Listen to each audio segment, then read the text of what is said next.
దక్షిణాది రాష్ట్రాల్లో NT Ramarao party పెట్టి 9 నెలల్లో అధికారంలోకి రావడం 83 జరిగింది. 82లో పెట్టి 83లో రావడం అన్నట్టు.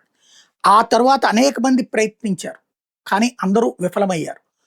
ఆహ్, మన దక్షిణాదిలో మన తెలుగు ఆంధ్రాలో చూసుకుంటే చిరంజీవి పార్టీ పెట్టడం, దెబ్బతినటం. తర్వాత పవన్ కళ్యాణ్ పార్టీ పెట్టి మొదట దెబ్బతిని ఇప్పుడు కూటమిగా సాగటం జరిగింది. అదే సమయంలో తమిళనాడులో కూడా విజయకాంత్ పార్టీ పెట్టి వల్లగాలేదు.